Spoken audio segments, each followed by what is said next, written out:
perspective, what does it mean to visit a parallel reality where nothing is relevant? There will always be something that is relevant, including the idea that nothing being relevant might be relevant for that particular person, although that would be rare.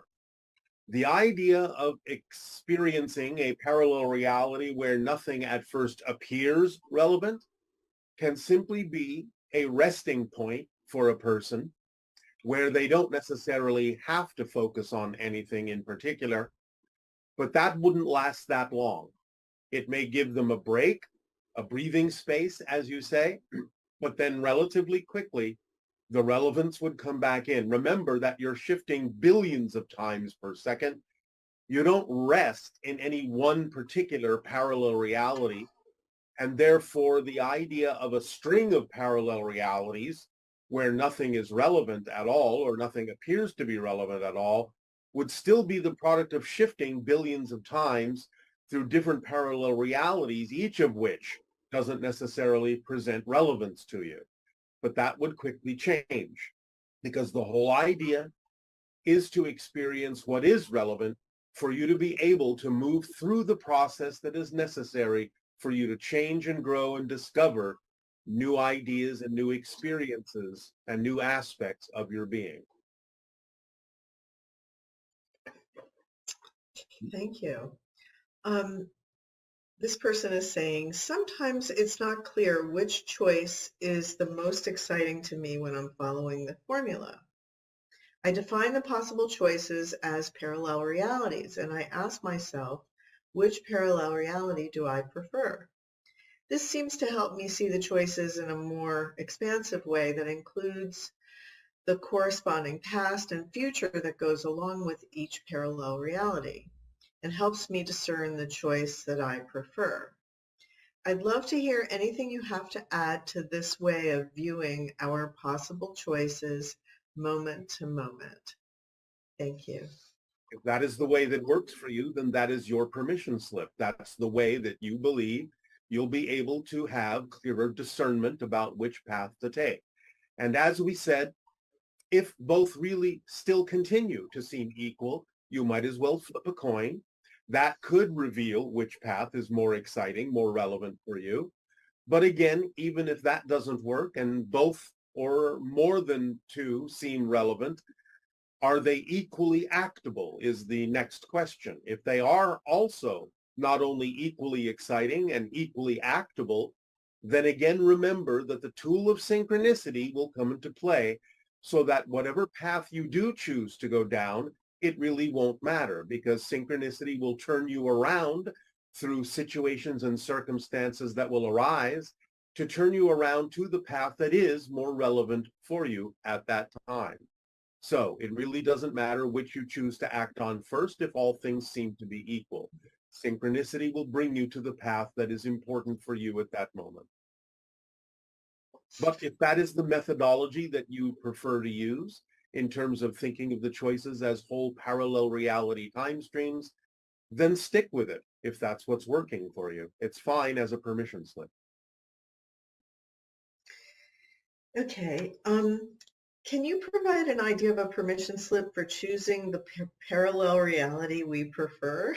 Is that what you just answered? How can we see the ones closer to us vibrationally to choose the best one? Again, it is what we just answered, but at the same time, the bottom line answer, as you say, is follow the formula. That's again why we give it to you all. There are many questions that ask about things that the formula is the answer for. It is very important for all of you to have a deep understanding of the formula, to understand it as the instruction manual, to understand that that's how you're creating your reality anyway, to understand that while you are shifting billions of times per second, the formula is the navigation tool. It is what is bringing you closer and closer and closer to the vibratory version of Earth that is closest to the reality that represents your core vibration. It leaves nothing important out. It is very crucial to understand how the formula works, to have a deeper and more precise understanding of it, because it is often the answer to many of these individuated questions that seem to be different questions, but again, are really all the same question from a different point of view, and thus all have the same answer. Understand clearly and follow and act on the formula. All right. And this person would like to know what they have to do to move to a parallel universe. You're moving And to parallel universes all the time. Again, billions of times per second. Again, it is important to understand how things actually work. You're constantly shifting into a new universe, a new parallel reality. And thus, again, by following the formula, you will navigate yourself through all of these shifts in the direction and constantly continue to experience different versions, different universes, different parallel reality versions of Earth that are constantly more and more and more in alignment with your core true vibration. so what happens to the me in the previous parallel universe? It isn't you. The idea is that's another person experiencing whatever it is they're experiencing. But again, you're talking about a timeline. Remember, the idea of parallel realities really are like static frames, static photos. So the idea is there is no real experience in any of those things except by the idea of the greater being, the greater self, the more expanded non-physical version of the consciousness that you are, choosing to experience all of these things simultaneously. Therefore, it's only from your linear space-time perspective that you appear to be shifting. From the higher point of view and the higher being that you are, you're experiencing all these things at once. There is no shifting per se. All of these parallel realities are experienced by the greater you all at the same time. So the question that you're asking is only from the linear space-time that would seem to be leaving a version of yourself behind, but it doesn't really leave a version of yourself behind. That's another expression of the greater you being experienced simultaneously by the greater you. You're all going on at the same time. The shifting is only experienced from the linear space-time reality. So the fact that all of these frames are static and that the difference in terms of the story that gets created by shifting through those static parallel reality frames is that as long as your frequency is in the correct state by following the formula and being more and more aligned to your true self, that becomes the automatic navigational tool that will take you into the story that is representative of your higher frequency. Yes, it's as And simple as that. that's what's so simple about it, is that once you get the knack at being your true self or being that frequency, that higher frequency, you can rely on it to bring you the things that are going to continue that higher state and Yes. give you a good story in a sense. Give you the story that is relevant for the personality framework that you have created for this theme of exploration. All the things that are relevant for you, all the things that allow you to experience your true vibration, your essential self. Yes. So that's why it all works, because they're all static frames and you're the guiding mechanism that determines which frames you experience. From the linear perspective, yes.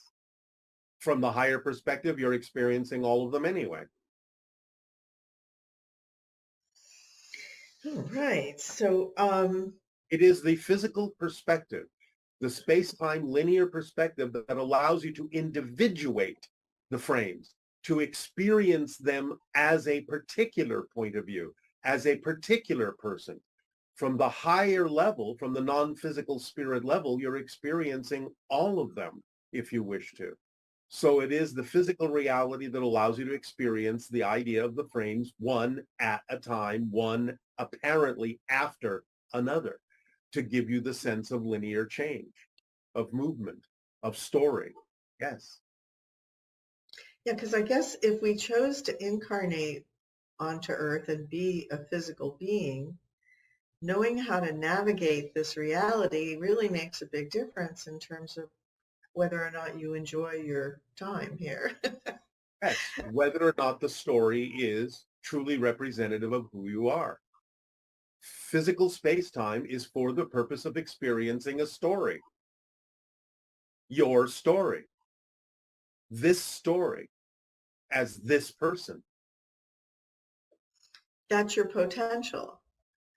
And that's what the formula allows you to do, is move closer and closer to that potential experience. That story that is you. Yes. To tell the story, to experience the story, to live the story that is uniquely this personality, this particular perspective. Personality is perspective. This perspective, a unique perspective, a unique story. You are a story as a physical being. You are a story, a linear story. Any information that you care to remember, always through story structure, is the way you retain it, because it's built into you, because physical reality is all about telling a story, living a story, experiencing your unique story. Yeah, well, once you get the hang of it, I guess, and you're experiencing more and more positive realities, Yes, then that at that point you may not feel such a strong need to escape from being physical. of course not, because again, it is a valid experience and a beautiful story. Wow, it's very empowering. Yes, So this question is asking these questions after reading Masters of Limitation. yes. First, are the parallel versions of Earth static moments of what we would consider infinitesimally small amounts of time, like a billionth of a second?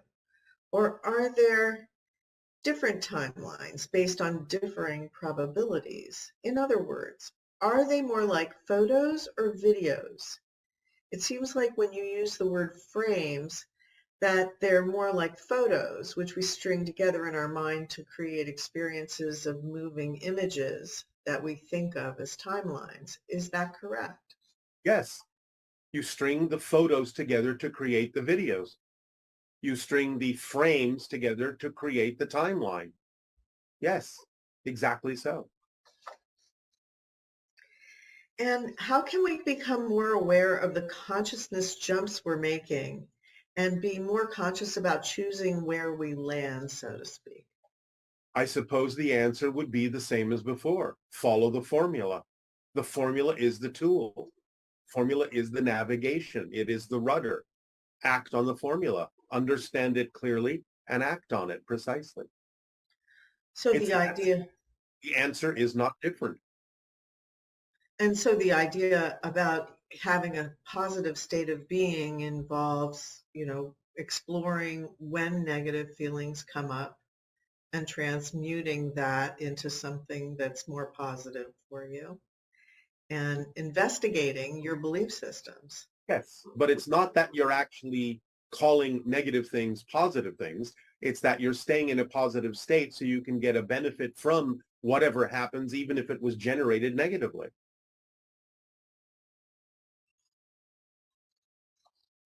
And part of that is saying you don't necessarily know why this particular thing manifested, but if you can find a positive way to relate to it, that's where you're the most powerful in transmuting it. If Is you that true? find a positive way to relate to it, then you do know why it manifested for that purpose, to give you that option, to give you that opportunity to do exactly that. That's why it manifested. As I've said before, even if you manifest something you objectively and neutrally don't prefer, that's vibrationally not compatible with who you prefer to be, you have to know it's still there for a reason. And the reason why it's there is to give you an opportunity to find out if you're going to react the same old negative way to it, or if you're going to take the different path of responding more positively to know that it can serve you by defining why it's there and using why it's there in a positive way. Again, for example, if nothing else, Manifesting something you don't prefer makes it clearer, by contrast, what you do prefer. Staying in the state of mind that allows you to use something you don't prefer as a comparison to what you do prefer, so that it makes what you do prefer clearer, is a positive way to use what you don't prefer. And once you've used it that way, it will go away because you've learned the lesson. You've used it in the way that serves you in a positive sense, and thus you do know exactly why it manifested that way, to give you the opportunity to do just that. And also, at what levels can free will be exercised? At every level except the original agreement you made. In other words, you have made an agreement to experience certain themes, certain challenges, certain transformative opportunities. You will experience them. But how you go through that, how you resolve that, how you deal with it, how you respond to it, how you figure it all out is up to your free will. Again, the analogy of the hallway. You are a hallway. You will experience things only as the personality that you are, that you have chosen to be, and face the challenges you have chosen to face. But you can face them positively, negatively. You can face them happily or sad. You can walk, you can run, you can fly, you can crawl backwards or forwards, up or down, side to side. You can look in every doorway down the hallway. You can ignore them all. How you go down the hallway is up to your free will as a physical being. But going down the hallway is what you will do as your destiny, chosen by the free will of the spirit that you are, the higher self that you are, from the non-physical realm. So you create your destiny by exercising your free will as a spirit. But once you have done so and determined the path you will walk, the hallway you will walk down, then that is your destiny. But you can use your free will as a living physical person to determine how you will experience that hallway, how you will be as the person that you have chosen to be. And when can we move to a parallel reality where our physical body has different characteristics than the reality we currently occupy? Or is there a physical law that impedes that? No, you can do that, and there are many demonstrations of that. What you might call an instantaneous healing, a spontaneous healing, or a shift or spontaneous change that seemed to involve no process at all, is sometimes representative of the idea that you've shifted to a parallel reality where you are now truly a different person and a different body and a different past and a different future. So every change is a total change, but they don't necessarily seem like it because there isn't necessarily what you would call a space-time gap in the idea. You don't see an abrupt change from one state to another, but sometimes you do. One of the clearest examples that exists in your reality about this are what you might refer to as multiple personality disorders, where one personality may have a tumor, and when it shifts to a different personality, then the body exhibits no tumor at all. These things have been documented and recorded in your reality, and many different cases like this. That's an indication of shifting to a parallel reality in such a manner that there is no continuity between one frame and the next. So yes, it's possible. But is it relevant? That's always the question. Is it probable, according to your belief systems, that this will happen? And is it relevant for you for that to happen that way? Or is the process necessary? Is the gradual process something you will learn something from? So yes, it's possible, but is it probable or relevant is really the question. It's not about avoiding things. It's about allowing the process that is there to be necessary. You can always reduce the amount of process by examining your belief systems about what you believe you need to really learn a lesson in any given process. You can always streamline the process down to its minimum, but you can't always eliminate the process, because process is the entire point of experiencing physical reality. Telling yourself a story, learning something from it, learning the moral of the story that you're telling yourself. So you can't necessarily completely eliminate the story, but often the story can shift in abrupt ways if it is relevant for the story to do so, if that's what will teach you the lesson that you chose to learn. But you can't use it to avoid the lesson. And how is a person's spirit interacting with parallel versions of themselves? In the same way that physical personalities do, because you have a soul for every personality. You have a spirit for every personality. So the idea is that you have individual people in individual realities with individual souls and spirits, all learning at the same time, and it all goes back to the oversoul. It's the oversoul level that experiences the simultaneity of all the incarnations, all the individual souls, all the individual spirits. A spirit is simply the collected experience of a soul in a particular personality framework. It's like, again, the idea is that the soul is the unfired, malleable clay. And when you have an experience, it turns that into the spirit, the fired clay, the ceramic of the experience.